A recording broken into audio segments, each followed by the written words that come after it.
Welcome to TD SYNNEX's 30 Minutes with a Hacker.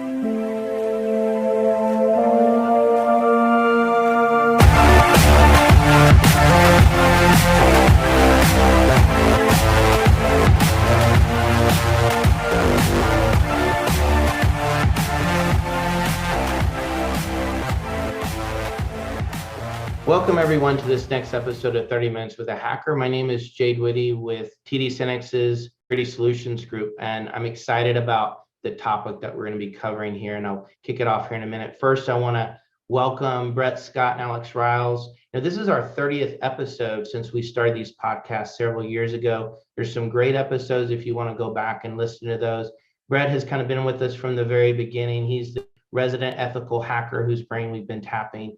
And Alex Riles has been joining us as well. Brett is one of those unique guys that has, started out in software development, and he's extremely knowledgeable and has really been on the front lines for many years in cyber warfare and really fighting the fight. And so he's a speaker that goes around the country, and he's very influential in helping us to bring up people, train them, and really helping us to take the right steps to protect ourselves. Alex is our global head of cybersecurity for TD SYNNEX, handles strategy along those lines. The reason I love having Alex on these podcasts, it's really added a great dimension. He's got the unique ability to really explain things clearly and not get super technical into the weeds. But granted, Alex is one of the most technical VPs I've ever met. He programs in many different languages, really knows things at a very deep level. So I love having both of these guys on and picking their brain. We're going to talk about something that many of you heard about if you're really tapped into what's happening and from a cybersecurity perspective. Is called the Log4j vulnerability. And it's probably the biggest vulnerability that we've seen in 40 years, definitely in the last decade, but arguably probably in the last 40 years. And it's because it's so prolific. It is something that is touching all of us, all businesses, all individuals. And we're going to peel back the onion and talk about this as to why it's so prolific. But just a couple of days ago, there's Senate committee hearings with the Department of Homeland Security where they're bringing in certain experts. This is not going away. We've been patching systems for the last couple of months, but this is going to continue. And we're going to talk a little bit about why that's the case. So, Brad, I'm going to let you kind of kick this off and peel back the onion a little bit on what is all the fuss about with Log4j. Log4j is essentially a logging tool available primarily to Java, but some other languages as well. If Apache Foundation uses it. And the difficulty is it's been around and been vulnerable for so long, and it's because it's been around so long and a lot of folks have used it.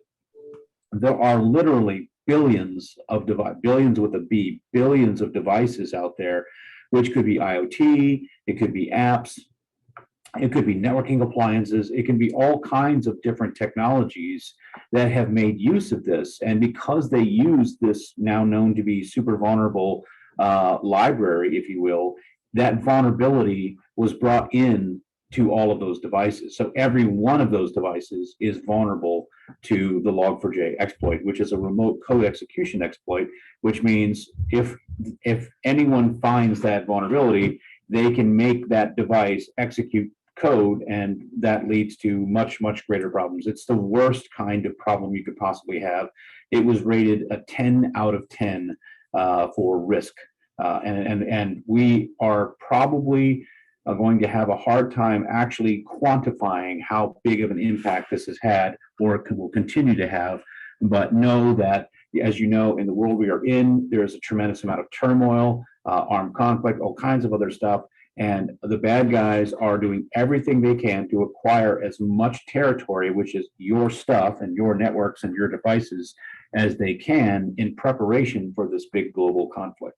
So it is a massive problem. It is super urgent. More than likely, you not even fully understood how much it is impacting your organization. You may not have checked hard enough.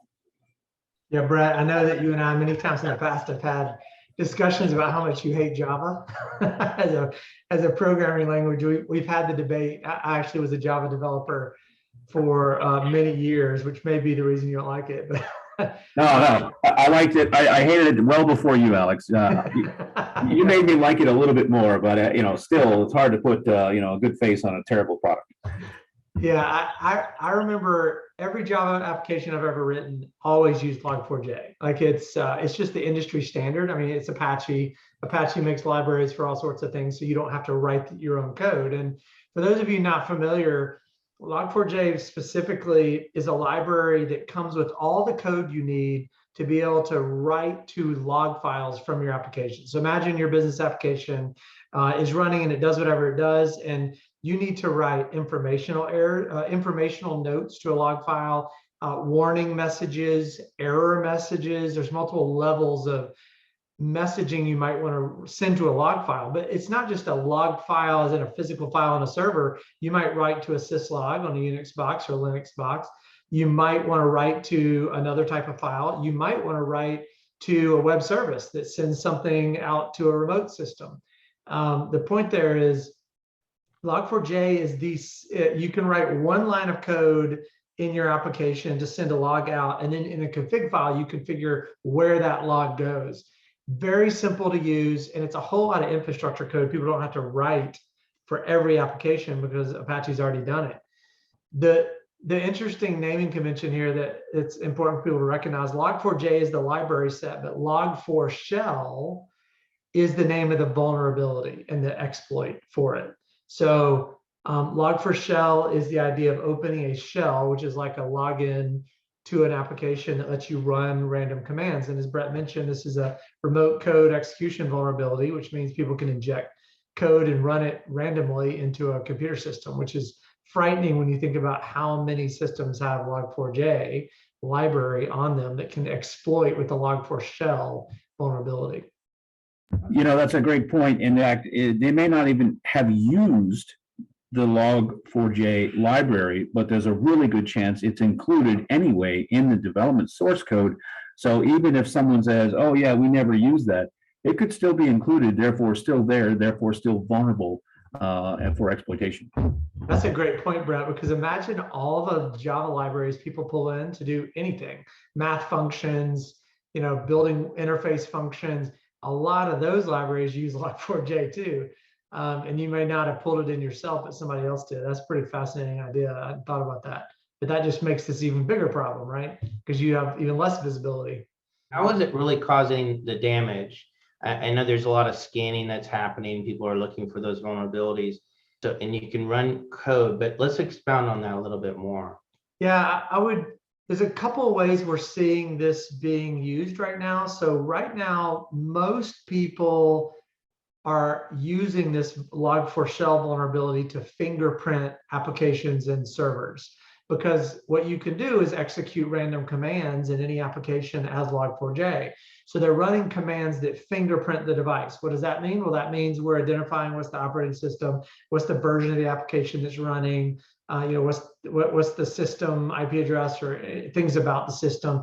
That fingerprinting activity then comes back, and that information gets stored in an attacker's database, so that they now have a massive list of compromisable systems and information about those systems, like what applications are running on them. That way they can devise additional attacks later on. So the majority of what we've seen so far on the internet has been these fingerprinting activities, but there's other things happening too. We're seeing vulnerabilities of compromised virtualization infrastructure, like trying to compromise applications running in VMs, trying to then get access to a hypervisor. We're seeing people install and execute ransomware through the Log4Shell vulnerability. We're seeing people steal credentials. One of the most common mechanisms of exploit or damage here is running a Java service called JNDI, Java Naming and Directory Interface. And basically, that's a common Java service that you call with a web service call, and you can have that run a web service request that can execute commands. So any system that has JNDI running, it's easier for the Log4Shell vulnerability to use that JNDI service on a computer to then compromise and access even more data or run commands on a system. So in addition to ransomware and stealing credentials, we're seeing people exfiltrate data. You can run commands that will scan a database, pull information out, send it back to some hosted, attacker server.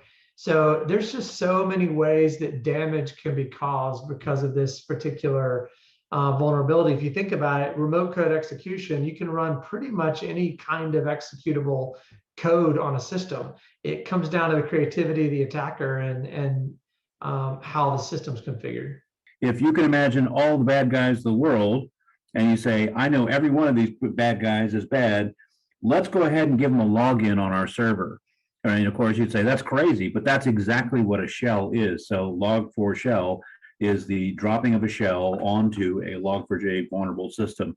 So any bad guy can then have, a console level access for the systems that are vulnerable.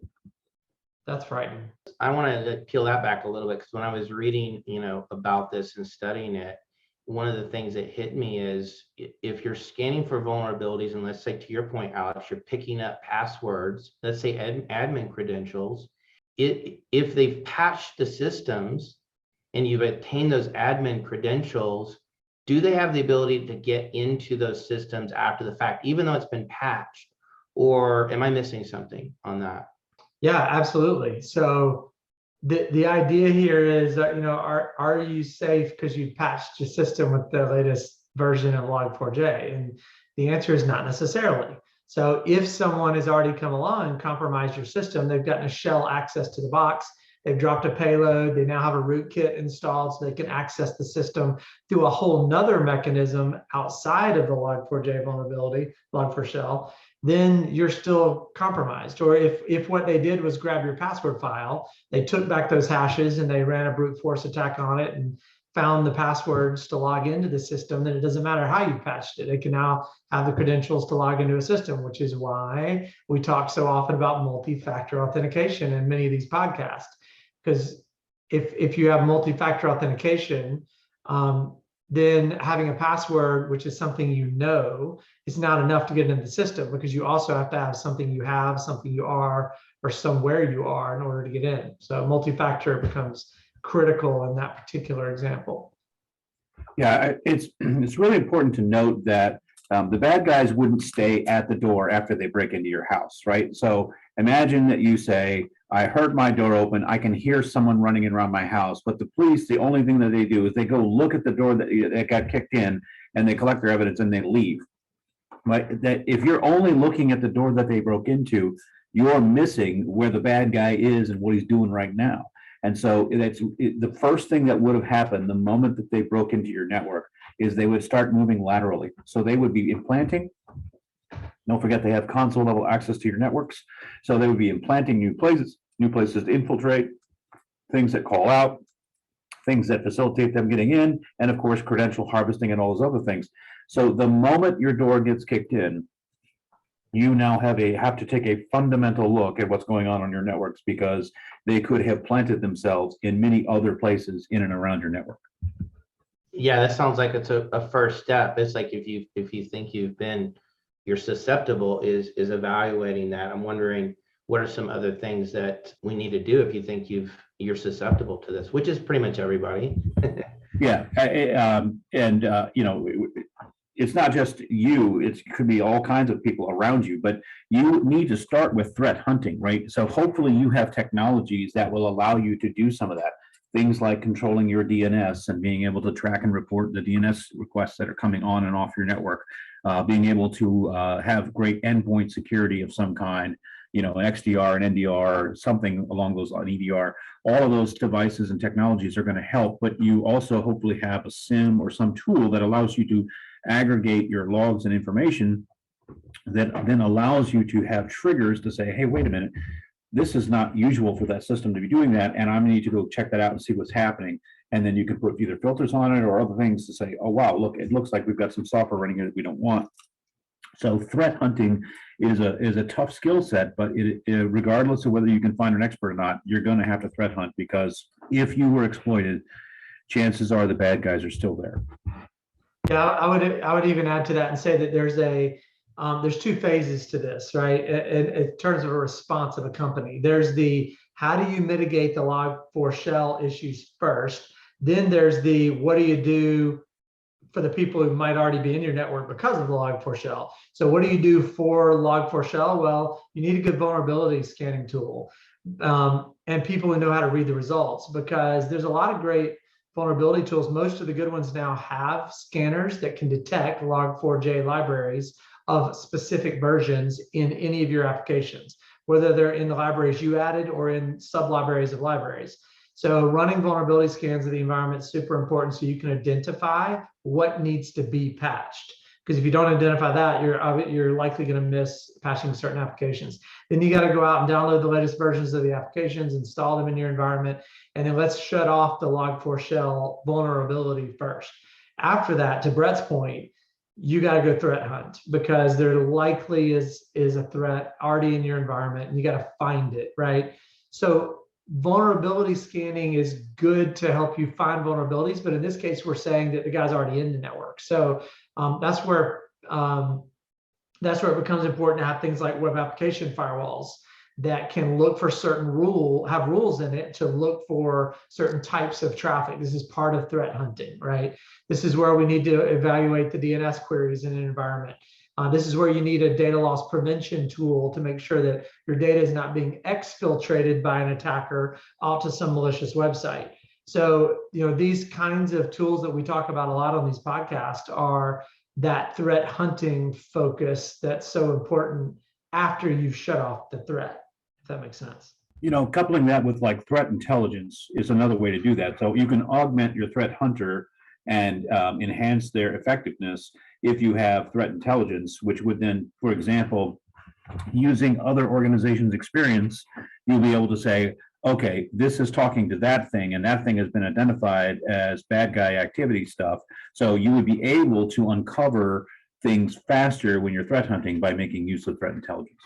Yeah, that's a great point. I would also bring in consumer into this discussion, because we're talking about business and enterprise, but all the people listening to this, I'm sure, have home routers at home and some tools that use Java-based applications or operating systems on routers and things like that. You need to go download the latest version of whatever home router you're using, because the firmware on there oftentimes uses Log4j as a logging mechanism, and you want to make sure that your own house isn't getting compromised, because guess what? In a world where we all work from home now, or many people work from home, if your home is compromised, that is an entry point into your corporation. So on a consumer level, make sure you're looking at your own applications and making sure they're patched and up to date. There's probably a lot of people that don't feel comfortable downloading the latest software and installing it on their router. That hire your computer guy, the guy that comes in and makes different things on your network or your computers. Ask that person to make that update. Specifically ask them to do that. I think is one thing you can do. When I'm looking at protecting our business, also it makes me think, well, a lot of us are connected to other businesses that we work with, suppliers that we interface with, and there's APIs that integrate everything. So I'm thinking we need to be looking at, are they secure themselves? So, because if they're connected up to us and they're not making the same steps, I'm assuming that's another way in, as we've seen through supply chain hacks. Yeah, we have to be thinking about our business partners and the status of their patching and efforts to reduce threat according to Log4Shell, and that's 100% true. So we forget about how many remote web services we use in our business applications. People who provide us data and information and content, or crunch certain numbers for us, or there's a lot of third-party services we all use. And are they using Log4j? If they do, are they already vulnerable? Have they been compromised? If so, when I reach out to them and have an API integration, is that attacker able to come through that tunnel into my organization? So it just brings up a whole different facet of threat here that we all need to think about is our business partners and supply chain threat. This past year has been fascinating to think more about supply chain threats. And I think we're going to see even more of it this year, Brett may even have some thoughts on what that's going to look like coming up this year, but SolarWinds comes to mind from last year as a supply chain threat that impacted lots of other companies because they use SolarWinds services, right? Well, let's hope we break the cycle of having an annual, oh my gosh, level of breach of our supply chain. But, if you think about this, the Log4j is a supply chain attack, right? So we had all these developers that were making use of a library, and that use of that library brought it in through your supply chain to make it your organization vulnerable. So you may not have even cognitively said, hey, I'm going to use this thing. It may have just come to you through one of your vendor's products or one of your security cameras or things like that. And so the vulnerability itself was a supply chain attack. But then what Alex is bringing up, and it's really important, right? Because this is also something that is a dynamic problem over time. If you patch your house and make it secure and you get, you threat hunt, you get all the bad guys off your network, you still have these ties to your supply chain and they have privileged access to your networks.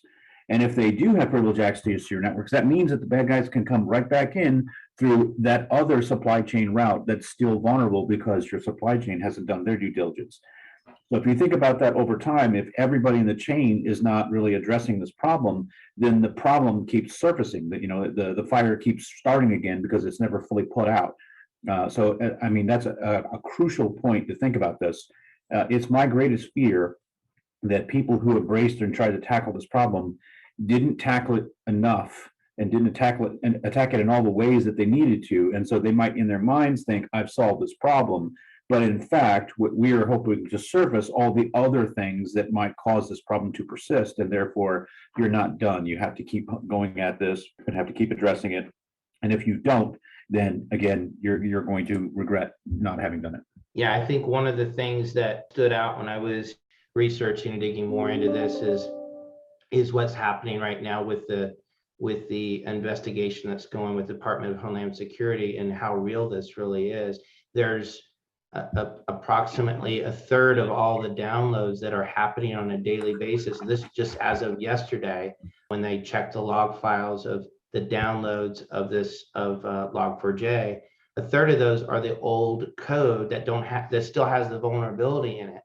And I think there's good reasons why someone might be downloading the old code, but the fact of the matter is the vulnerability is still there. People think maybe that they're patching things when they're not actually doing that. And the thing that really stood out to me is the fact that botnets are being utilized by these hackers to go out and scan and look for these old versions of the code to figure out who's still vulnerable. And so it's not going to go away anytime soon because it's so prolific on a global basis. And you've got all these botnets finding those old versions of the code. So I don't know if you guys have anything to add to that, but that was just really stood out to me in my research.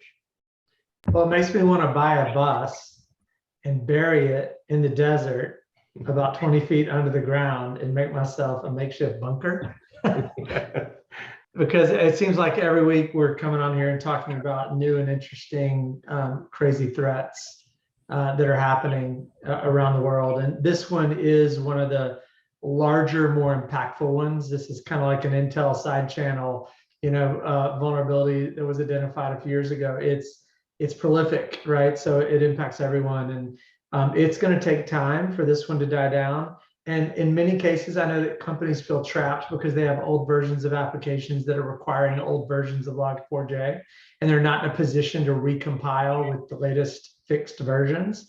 So there are a lot of companies out there who are in a bad spot here. And I think that's going to create more of an opportunity for modernization, digitization of applications, more applications being ported to the cloud, to the web. This is a good opportunity for a lot of companies to reevaluate some of their business apps and new ways to deploy them. Maybe rewrite it using a container methodology, which is where a lot of software development is heading nowadays. So the market will take a new look at application development, and especially a new look at what we think of as DevSecOps. It's that software development lifecycle process and how we incorporate security measures into it. Unfortunately, most software development companies have put security on the back burner most of the time in favor of launching code quickly and efficiently and getting products to market fast. And that's left a lot of security vulnerabilities in a lot of different applications. This is one that gets the most news because it's so impactful, but these kind of issues crop up every day, right? And I think as a society, we have to do a better job of rethinking security in the context of our software development supply chain.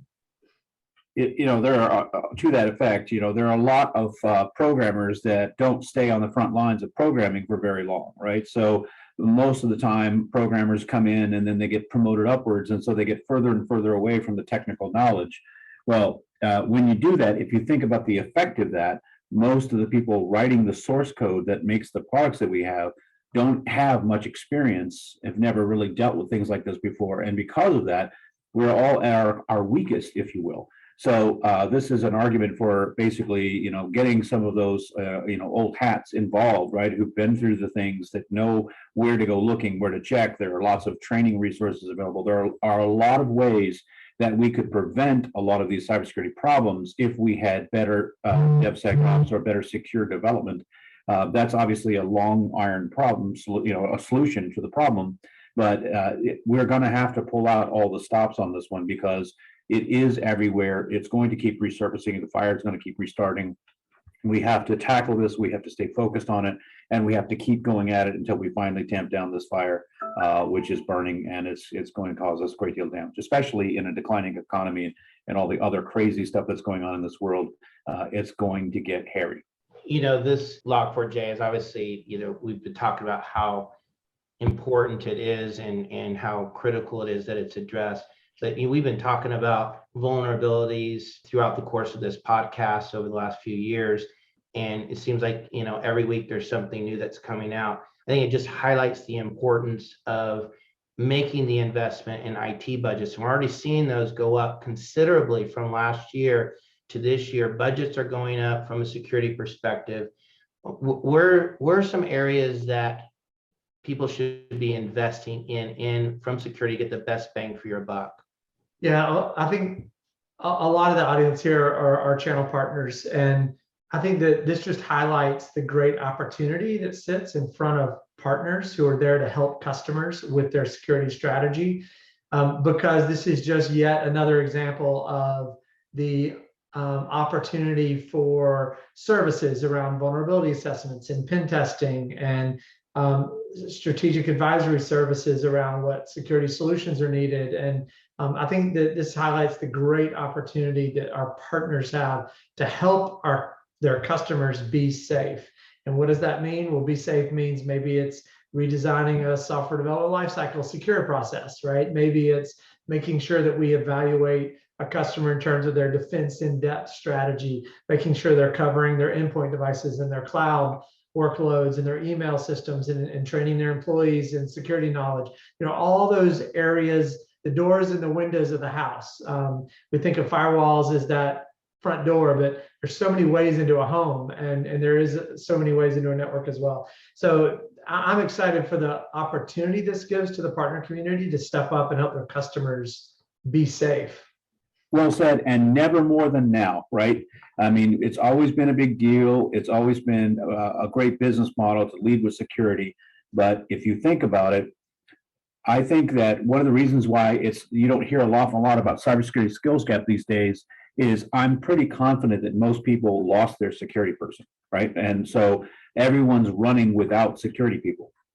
So that means for our partners that if they're willing to make an investment in security and have talent on their team, they can then make that talent available to their customer base to both preserve the customer's existence, but also to make the impact to get the problem solved. Because there will be people listening going, we're vulnerable, but we can't do anything about it.